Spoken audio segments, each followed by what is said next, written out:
Why is he doing that? In this tutorial, I want you to avoid doing these mistakes inside your documentary style editing. Let me show you something.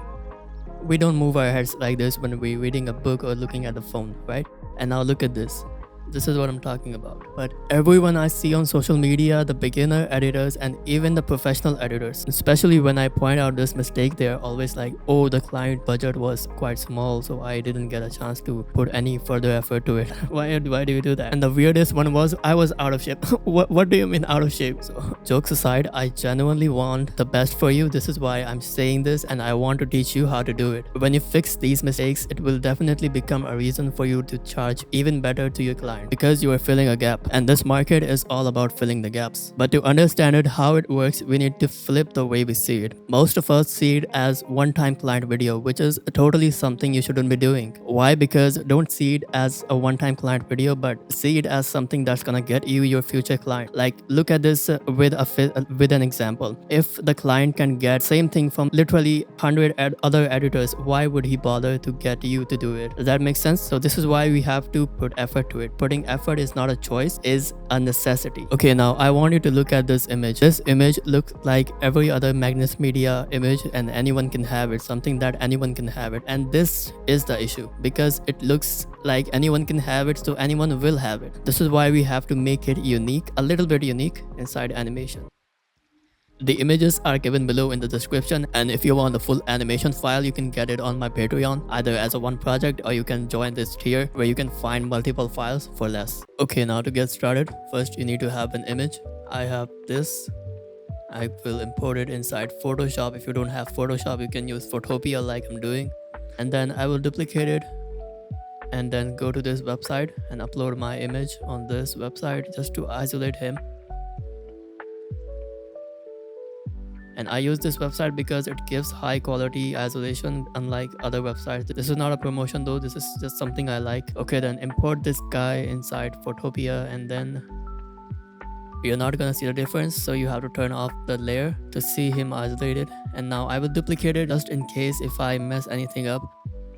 The thing here is you have to isolate from the shoulder to the finger and not give too much attention to the small details such as the contact shadows, because we are going to make the contact shadows ourselves. So you just have to isolate his hand, his finger, and his shoulder.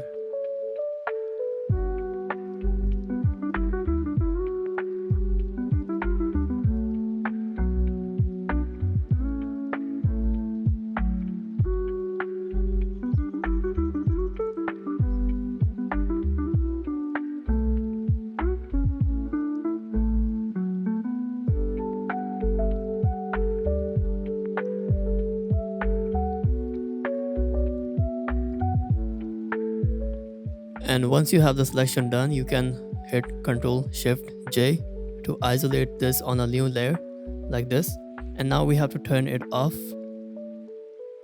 I will go on this isolated layer and then right click and select pixels, and then click back on the main layer. You will see this selection, and now you have to right click, modify, and expand it by 1 pixel, and then go inside edit menu, fill, content aware fill, and then hit OK. It will take like 5 to 6 seconds, so just wait. Okay, this looks bad, and we don't need this section, so you can just cut it out because it's gonna be behind the arm. But still, if you want to be safe, you can give it another shot and see if it fixes it. If it does fixes it, that's good for you. If it doesn't, you can just simply put a black color to it, and that's all you need to do. Okay, let's not give it too much time. As I said, it doesn't have to be perfect, but this section, the book section, it has to be a little bit better than that. So I will just make a quick selection and see if content aware tool fixes it, and check. Oh, it doesn't look too good, but it's fine. So I will use one of these tools that you can see on the left side that has a bandage icon. Looks much clean than content aware tool. Just try to fix it as much as you can. Don't put too much effort to it, and especially this part, this shirt part, you have to clean enough to not be too much noticeable. This is supposed to be something quick. Don't want to spend too much time on this. We want to spend time on the animation. But again, it's nice to have things clean to begin with, so we have good animation as well. Okay, now let's turn on the hand and select it and put the anchor point on the shoulder and try to move it. If it looks good, then you are good to go. Also look at this shoulder. This doesn't look anatomically good, so I will make a selection like this and delete it. And just a quick shameless promotion. So if you have heard about the academy before, be sure to join it because there's a discount going on at the moment. Look at this visual, it looks straight out of a movie. And these are the massive improvements of my students. You can look at the results, they speak for themselves. The best thing is you also get to ask questions on a private Discord where I will answer with all the steps, the video and the project file. Here you can see he asked me about how to make this video, so I made a tutorial for him with all the steps and the file. There's a lot more benefits. You get to ask questions and you get to ask for feedback and be like these people who invested in learning and now their work speaks for itself.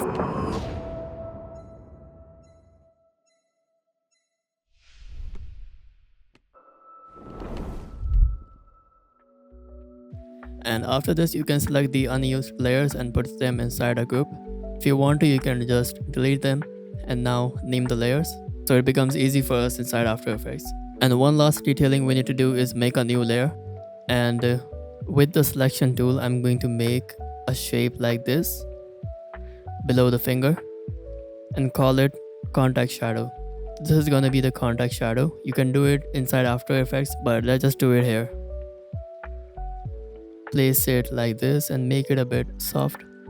You can also apply a box blur effect to it, maybe like 1 or 2%, and lower the opacity if it feels too intense.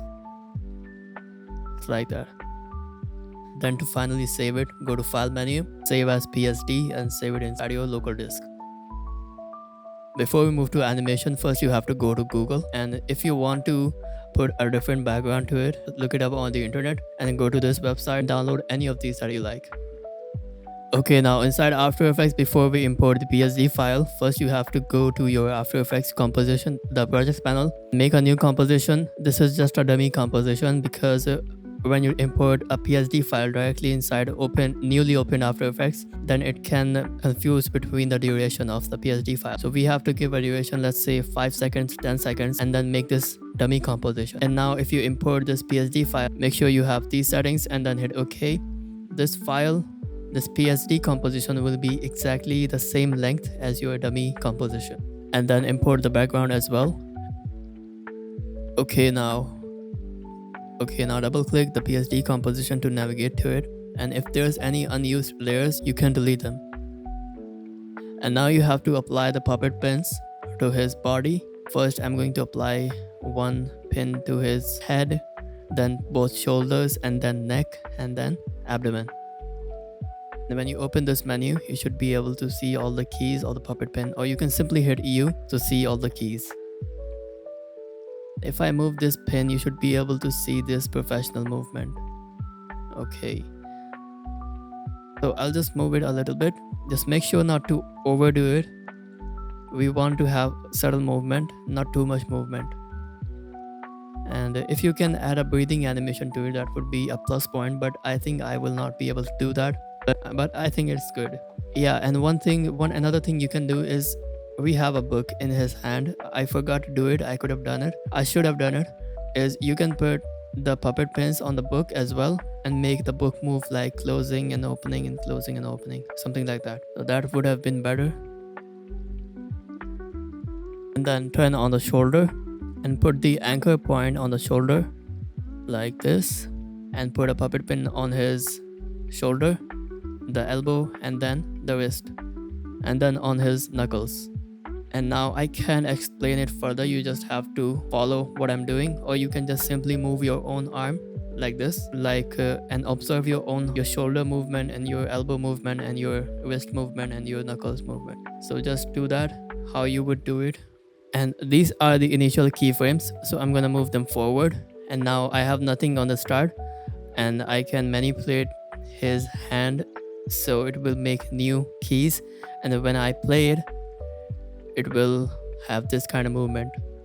Basically, we're taking it step by step, not going into complex movement right off the bat. So first add the basic keyframes, and then you can add the in-between keys afterwards. Like for example, his hand is in the air and then it gets to the book, and then he places his finger on the book and moves it as if he's seeing the words, and then he lifts his finger up again and then he places on some other word. So you get the idea. I'm just giving you the ideas of how to imagine the movement, because animation is all about understanding the movement. If you can make them believable, then you're doing a good job. And for example, if you want to imitate the movement to make it a little more believable, if you want a fast movement, you can put the keys close together. If you want a slow movement, you can put the keys far away from each other. Like if you look at yourself from the real example, you move your shoulder slow and you move your hand fast compared to the shoulder. So this is exactly what I'm doing here. The shoulder is moving slow, that's why its keys are far away from each other, and the hand is moving fast compared to the shoulder, that's why the keyframes are close together.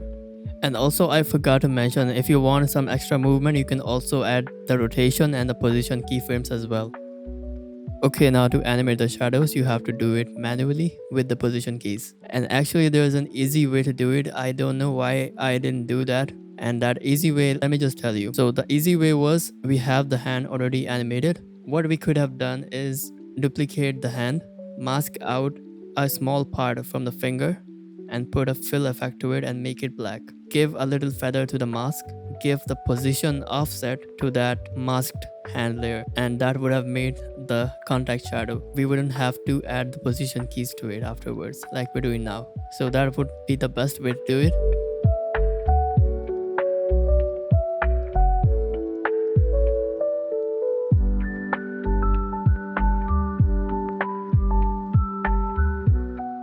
Now we're back in the main composition. I think this is too big, so I will just turn down the size.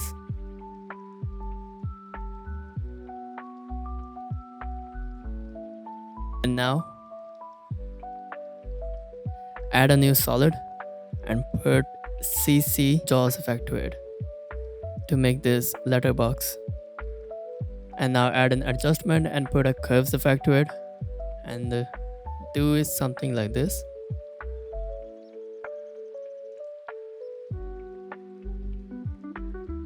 And also I would like to point out that you don't have to put a deep glow effect to it, because it has been overused way too much.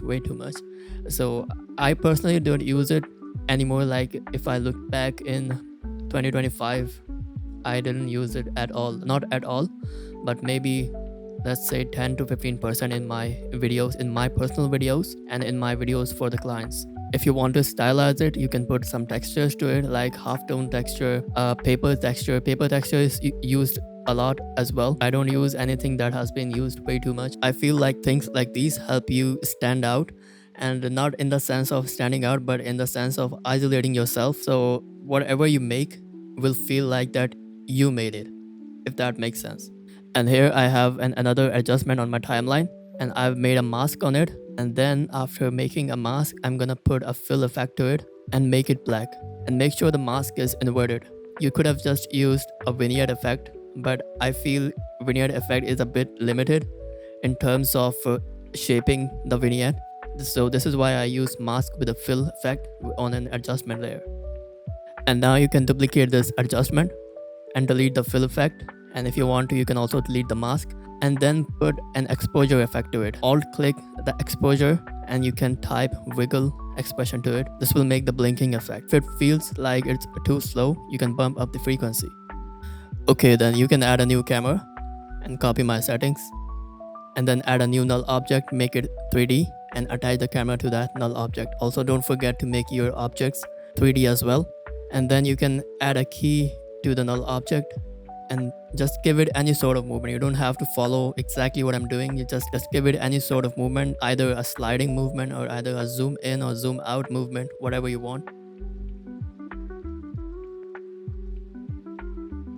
To have that parallax effect, I will take the background image and push it back in z-axis and then scale it up.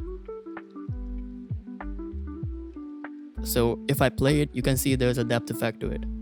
Okay, then you can add another null object and make it 3D and connect the old null to it. And you can add keys to the position, or if you want to, you can also do the rotation. And this will be used to give it some extra movement. For example, the first null is doing the slide in. Other null is doing the zoom out. I actually feel that this image is not looking too good, so I'm gonna look for another image on the internet. This is the one I like. It looks more open and it looks more, we can feel it somehow. That was too close together. And now I'm just playing with the rotation to see if we can make this movement a little bit more interesting. I'm kind of trying to get that camera effect we see in the movies where the object that is close to the camera stays still and whatever is behind, whatever is far away, keeps moving. I don't know what that effect is called. Maybe it's the vertigo effect or something like that. I don't really know. I ended up making that effect in this actual video that I did, but in this tutorial I was having a hard time to make it because I think I didn't plan it from the start. I should have done that. So yeah, it's all about experimenting with it and playing with it until you get something that you like, and having a good example in your head even before you start working on it will help you a lot.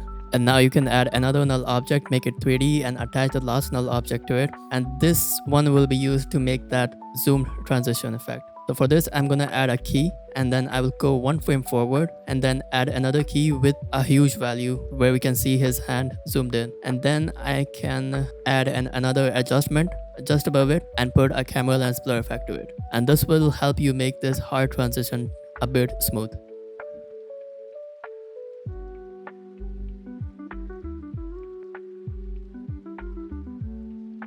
And now next, you can add some text to it. Let me quickly add a text and type whatever you want and duplicate it once again and then type something else. We can take these and put them behind the guy, and also you can stylize the composition with some additional text. And then I'm gonna animate the mask of the vignette. You can do this to shift the focus.